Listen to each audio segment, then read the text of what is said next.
আচ্ছা, শেয়ার বাজারের নতুন এবং গুরুত্বপূর্ণ আপডেট নিয়ে এই ভিডিওটি। তো আপনারা জানেন যে শেয়ার বাজারে ব্যবসা করতে গেলে কিন্তু শেয়ার বাজার সম্পর্কিত যে গুরুত্বপূর্ণ নিউজ, ডেটা, ইভেন্টগুলো থাকে সেগুলোকে নিয়ে কিন্তু আপডেটেড থাকতেই হয়। আর এই চ্যানেলে সে ধরনের ভিডিও আপডেট দেওয়া হয়। তো যাই হোক, আজকে যে ডেটে ভিডিওটা হচ্ছে 3/8/2024। তো মার্কেটে কিছু ইম্পর্টেন্ট স্টকের ইম্পর্টেন্ট আপডেট দেখে নেব। তো চলে আসি সেই আপডেটগুলোতে। তো গতকাল টাইটানের যে ফিনান্সিয়াল রেজাল্ট বেরিয়েছিল, যে টাইটান যে জুয়েলারি সেগমেন্টে ভারতের 1 নম্বর কোম্পানি, আর এটা টাটা গ্রুপের কোম্পানি এবং দুর্দান্ত পারফরমেন্স দেওয়া কোম্পানি।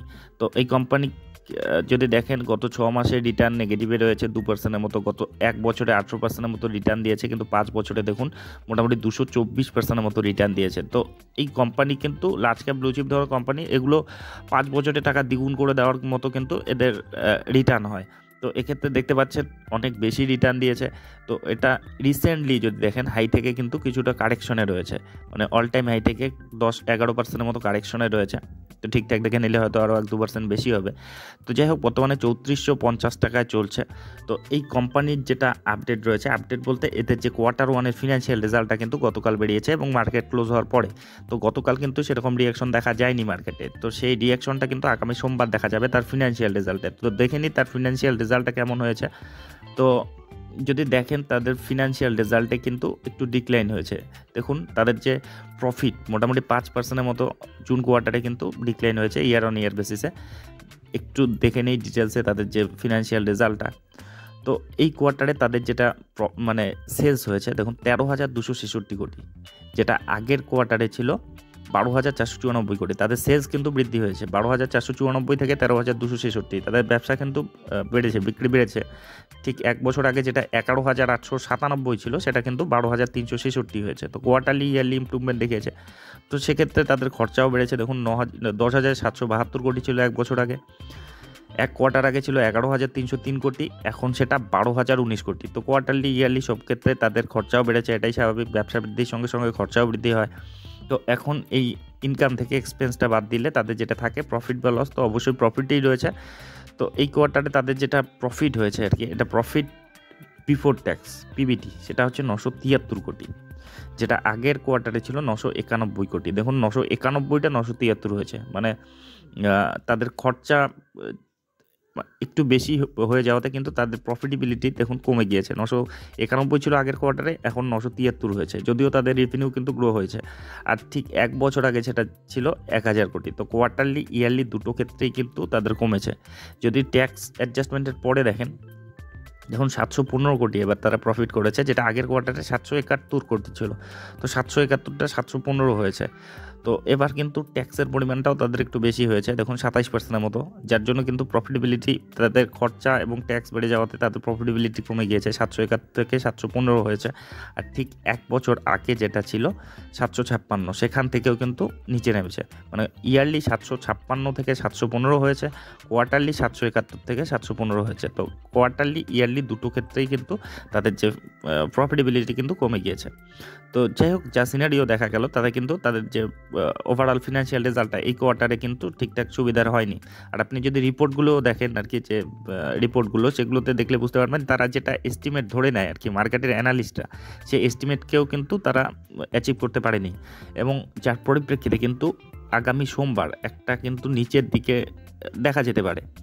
তো মার্কেটে কী হয় কিছু বলা যায় না, কিন্তু একটা সম্ভাবনা রয়েছে যে একটু কিন্তু কারেকশনের আসতে পারে, কারণ ইদানিং কিন্তু একটা ভালো পারফরমেন্সও দিয়েছে। তো যাই হোক, এই লং টার্ম ইনভেস্টর তাদের জন্য এগুলো কোনো ফ্যাক্টরি করে না। যদি আপনি আলটিমেট এদের বিজনেস দেখেন, বিজনেসে কিন্তু গ্রোথ রয়েছে। দেখুন সেলস 11,000 কোটি থেকে 13,000 কোটি হয়েছে ইয়ারলি, 12,000 থেকে 13,000 হয়েছে কোয়ার্টারলি। তো এক্ষেত্রে ব্যবসা কিন্তু তাদের ঠিক রয়েছে। আর এ ধরনের কোম্পানিতে ব্যবসা নিয়ে সন্দেহ করার কিছু নেই। টাটা গ্রুপের কোম্পানি এবং লিডিং প্লেয়ার আর কি, যে সেক্টরে এরা ব্যবসা করে। তো যাই হোক, এই ছিল টাইটানকে নিয়ে আপডেট। আচ্ছা, এবার চলে যাব পরের স্টকে, সেটা হচ্ছে টাটা টেকনোলজি লিমিটেড। তো এই কোম্পানি যখন থেকে মার্কেটে নেমেছে, এটা কিন্তু মার্কেটে নামার বেশি দিন হয়নি। এটা আইপিও যখন এসেছিল, আইপিওতে কিন্তু ধামাকা দিয়েছিল। যারা আইপিওতে অংশগ্রহণ করেছিলেন এবং চান্স পেয়েছিলেন তারা কিন্তু মোটামুটি টাকা ডবল করে নিয়েছিলেন। কিন্তু মার্কেটে নামার পর থেকেই কিন্তু একটা কারেকশনে চলছে। যখন থেকে নেমেছে তখন থেকে যদি দেখেন মোটামুটি 18%, 20%-এর মতো কিন্তু কারেকশনে রয়েছে। তার যে 1,200 টাকার উপরে নেমেছিল, এখন 992 টাকায় চলছে। তো এই কোম্পানিরও কিন্তু ফিনান্সিয়াল রেজাল্টটা কিন্তু এবার খুব একটা ভালো হয়নি। তাদের আপনি যদি কোয়ার্টারলি রেজাল্টটা দেখেন, ইয়ারলি কোয়ার্টারলি তাদের কিন্তু একটু ডিক্লাইনই হয়েছে। সেলস দেখুন 1258 কোটি ছিল মানে এক বছর আগে, যেটা 1259 হয়েছে, মানে ফ্ল্যাটিশ একটু ডাউন রয়েছে। ইয়ারলি কোয়ার্টারলি দেখুন 1300 ছিল, সেখান থেকে 1269 হয়েছে। তো কোয়ার্টারলি ইয়ারলি কিন্তু তাদের ব্যবসা একটু কমে গিয়েছে। আচ্ছা, এদের যদি প্রফিটেবিলিটিতেও যান, সেক্ষেত্রে ইয়ার অন ইয়ার বেসিসে কিন্তু তাদের প্রফিটেবিলিটি কমে গিয়েছে। 192 কোটি ছিল, সেটা 162 কোটি হয়েছে। কোয়ার্টারলি ইম্প্রুভমেন্ট দেখিয়েছে, কিন্তু ইয়ারলি দেখলে কিন্তু তাদের কমে গিয়েছিল। দেখুন একসময় 200 কোটি ছিল, 192 কোটি ছিল। তো যতদিন পর্যন্ত না এর কনসিস্টেন্সি আসছে, ততদিন পর্যন্ত বড় প্লেয়ারগুলো কিন্তু মানে সেভাবে কিন্তু দেখায় না, কারণ তারা মেইনলি সেই কোম্পানির বিজনেসটাকেই প্রায়োরিটি দেয়। আর শর্ট টার্মে ব্যাপারটা আলাদা, কোনো ভালো খবর আসলো 5-10% এগুলো, সেটা আলাদা ব্যাপার। কিন্তু লং টার্ম যারা ইনভেস্টর, তারা কিন্তু এই ব্যাপারগুলো যতদিন পর্যন্ত ইমপ্রুভমেন্ট হচ্ছে আর কি, বড় র্যালি, বড় রিটার্নের কিন্তু সম্ভাবনা কম রয়েছে। আর ইদানিং যা পারফরমেন্স দিচ্ছে, তাতে কিন্তু তাদের পারফরমেন্স ডাউনই রয়েছে। আর যার পরিপ্রেক্ষিতে যে ব্রোকারেজ হাউসগুলোও কিন্তু একটা কারেকশনের কথা চিন্তা ভাবনা করছে। আপনি যদি ইদানিংয়ে এর যদি ভ্যালুয়েশনটাও দেখেন, মোটামুটি 61%-এর মতো, খুব হাই ভ্যালুয়েশনে না থাকলেও হাই, মানে ওভার ভ্যালুড এখনও হয়নি যদিও, তবুও কিন্তু প্রাইস আর্নিং রেশিওটা হাই রয়েছে। সেভাবে কিন্তু তাদের যতদিন না পর্যন্ত তাদের প্রফিটেবিলিটি বৃদ্ধি পাচ্ছে, ইপিএস বৃদ্ধি পাচ্ছে, ততদিন না পর্যন্ত সেটা কিন্তু অ্যাডজাস্ট হবে না। তো যাই হোক, এই কোম্পানির এই খারাপ পারফরমেন্সের জন্য কিন্তু যে ব্রোকারেজ হাউসগুলো, অ্যানালিস্টরা কিন্তু নেগেটিভিটি দেখাচ্ছে আর কি। আপনি যদি দেখুন JP Morgan assigned an underweight rating to Tata Technology Limited for a target price 800 per share. তো যেটা বর্তমানে 992 টাকায় চলছে, সেখান থেকে কিন্তু প্রায় 20%-এর মতো ডাউনসাইড তারা দেখতে পাচ্ছে। দেখুন, this target represent 20% downside from the current market price 999। তো যার মূল কারণ কিন্তু তাদের বিজনেসটা। দেখুন, in June quarter Tata technology experience 2.5% decline constant currency রেভিনিউয়ের ক্ষেত্রে। তারপরে ইবিটা মার্জিন 35 বেসিস পয়েন্টে ফেল করেছে। মানে এরকম কিন্তু নেগেটিভ পারফরমেন্স। যতদিন না ইমপ্রুভমেন্ট আসছে, ততদিন পর্যন্ত ব্রোকারেজ হাউসগুলো, মার্কেটও কিন্তু পজিটিভ হবে না এই কোম্পানির প্রতি, আর সেরকম কিন্তু গতি দেখা যাবে না আর কি। তো এই কোয়ার্টারে তো তাদের রেজাল্টটা এরকমই এসেছে। পরবর্তী কোয়ার্টারগুলিতে অবশ্যই নজর রাখবেন। আর লং টার্ম যারা ইনভেস্টর, তাদের ক্ষেত্রে ব্যাপারটা আলাদা, কারণ ভবিষ্যতের বিজনেসের কথা ভেবেই কিন্তু তারা ইনভেস্টমেন্ট করে। তো এই চ্যানেলে সাধারণত লং টার্ম ইনভেস্টমেন্টের কথাই বলা হয়। তো লং টার্ম ইনভেস্টমেন্টের ক্ষেত্রে এই কোম্পানি কিন্তু একটা স্ট্রং কোম্পানি হিসেবেই ধরা হচ্ছে, কারণ এরা টাটা গ্রুপের কোম্পানি, আর টেকনোলজি নিয়ে কাজ করছে, ফিউচার ওরিয়েন্টেড বিজনেস নিয়ে কাজ করছে। তো সেক্ষেত্রে কিন্তু লং টার্ম ইনভেস্টরদের ব্যাপারটা আলাদা। আর লং টার্ম ইনভেস্টমেন্টের ক্ষেত্রে এগুলো সাময়িক 10-15-20% কারেকশন কিন্তু এগুলো সহ্য করতে হয়। তো যাই হোক, এই ব্যাপারগুলোকে অবশ্যই মাথায় রাখবেন। তো এর পরের যেটা স্টক দেখে নেব, সেটা ইয়েস ব্যাংক লিমিটেড। তো এটা আমাদের রিটেল ইনভেস্টরদের কাছে ভীষণ পপুলার একটা স্টক, কারণ মাত্র 20-25 টাকা এর যে শেয়ার দর। তো এই কোম্পানির যদি দেখেন, মানে লং টার্মের হিসাবে তাদের যে কী সমস্যা ছিল, তারপরে প্রেক্ষিতে কি একসময় কিন্তু খুব বড় ব্যাংক ছিল, খুব ইমার্জিং প্লেয়ার ছিল, সেখান থেকে কিন্তু তাদের বড় সড়ো একটা কারেকশন এসেছে, তাদের বড় একটা মানে ঘাবলা হয়েছিল আর কি, মোট কথা। তো সেগুলো ডিটেলসে অনেকবার বলা হয়েছে। তো যাই হোক, ইদানিং যে পারফরমেন্সটা দিচ্ছে, ইদানিং আপনি 6 মাসে রিটার্ন দেখলে 11%, এক বছরে 50%, ইদানিং কিন্তু টার্ন অ্যারাউন্ডের একটা কিন্তু অবস্থা তৈরি হচ্ছে বলে অনেক বিশেষজ্ঞরা বলছে।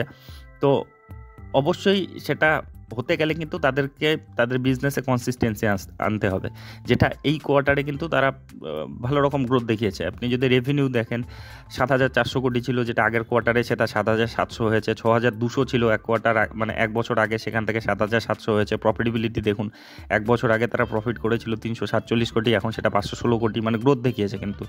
তো এই ধরনের গ্রোথ যদি তারা কনসিস্টেন্টলি মানে দেখাতে থাকে, তবেই কিন্তু টার্ন অ্যারাউন্ডের ব্যাপারটা সেটা কিন্তু বলা যায় আর কি। তো এগুলো যারা লং টার্ম ইনভেস্টমেন্টের ক্ষেত্রে কথা বলেন আর কি, তাদের জন্য ব্যাপারটা এখনও কিন্তু সেরকম স্ট্রং হয়নি, কারণ তাদের বিজনেসে সেই কনসিস্টেন্সিটা নেই। তো অবশ্যই লং টার্ম ইনভেস্টররা এই ব্যাপারগুলো অবশ্যই জানেন। তো যাই হোক, এই ছিল হচ্ছে ইয়েস ব্যাংক। আচ্ছা, এরপরে এমএনটিএল, যেটা ইদানিং কিন্তু খুব বড় মানে খবরের মধ্যে রয়েছে, কারণ বিএসএনএলের সঙ্গে কিন্তু একটা যুক্ত হওয়ার তাদের একটা খবর চলছে। তো যার পরিপ্রেক্ষিতে দেখুন, গত 6 মাসে 52%-এর মতো রিটার্ন, গত এক বছরে 269%-এর মতো রিটার্ন দিয়েছে। তো এটা যেমন যখন গতি দেয় এরকম কোম্পানি, আপনি যদি এদের হিসাবগুলো দেখেন, এদের যে এখনও কিন্তু এটা নেগেটিভে, এটা কিন্তু প্রফিটে ফিরে আসতে পারেনি, এখনও নেগেটিভেই চলছে। আপনি যদি দেখেন এদের প্রফিটেবিলিটি এখন ৩,০০০ কোটি মাইনাস, ২৪০০ কোটি মাইনাস, এবার আরও মাইনাস তাদের বেড়েছে আর কি, তারা লস বেশি করেছে। তো এদের বিজনেসে কিন্তু এখনও পর্যন্ত কোনো কিন্তু কনসিস্টেন্সি নেই বা গ্রোথ নেই বা কোনো প্রফিটেবিলিটি নেই। কিন্তু এই খবরের পরিপ্রেক্ষিতে কিন্তু মাঝে মাঝে ওঠানামা হয়, যেগুলো শর্ট টার্ম যারা আর কি ট্রেডার আর কি, যারা টাইমিং, এক্ষেত্রে কিন্তু টাইমিংটা ইম্পর্টেন্ট আর কি এসব কোম্পানির ক্ষেত্রে, এদের ক্ষেত্রে। যে কোনো ভালো খবর এলো, যেমন কিছুদিন আগে যে খবরটা এলো যে MTNL BSNL এটাকে অ্যাকোয়ার করতে যাচ্ছে। তো সেক্ষেত্রে এদের যে প্রফিটেবিলিটি, এদের যদি দেখেন আপনি, ঋণও প্রচুর রয়েছে। তো যাই হোক, এই কোম্পানির এখনও বিজনেসের অবস্থা ভালো নেই, যে লং টার্ম ইনভেস্টমেন্টের কথা ভাববেন। তো যেটা দেখুন যে তাদের যে কোয়ার্টার 1-এর ফিনান্সিয়াল রেজাল্ট, মানে কোয়ার্টার 1-এর ফিনান্সিয়াল রেজাল্টের আগে পর্যন্ত সেই খবরটার পরিপ্রেক্ষিতে আপার সার্কিটেই দৌড়চ্ছিল। তারপরে যেই শুরু হলো কোয়ার্টার 1-এর রেজাল্ট শেষ হলো, তারপরেই কিন্তু এই আবার সার্কিটেই কিন্তু নামছে। এখন সার্কিটটা কতদিন নামতে থাকে সেটাই দেখার। আপনি যদি দেখেন গত 5 দিনে লাগাতার কিন্তু সার্কিটেই নিচের দিকে নেমেছে। 5 দিনে 17 টাকার মতো কমেছে। বর্তমানে 75 টাকায় চলছে মহানগর টেলিফোন নিগম লিমিটেড। তো যাই হোক, এই স্টকগুলো, এগুলো স্মল ক্যাপ ধরনের স্টক, এদের বিজনেসে এখনও পর্যন্ত কোনো স্ট্রেংথ নেই। এগুলো এভাবেই চলে, কোনো খবরের পরিপ্রেক্ষিতে গতি আসে, আবার কোনো খারাপ খবর এলে সেটা আবার নিচের দিকে নামে, যতদিন না পর্যন্ত এদের বিজনেস স্ট্রং হচ্ছে। তো যাই হোক, এই আপডেটগুলি নিয়ে এই ভিডিওটা ছিল। তো এই ধরনের আপডেট যদি আপনাদের উপকারে লেগে থাকে তবে অবশ্যই চ্যানেলটি সাবস্ক্রাইব করে রাখবেন, আর ভিডিওটি শেষ পর্যন্ত দেখার জন্য ধন্যবাদ।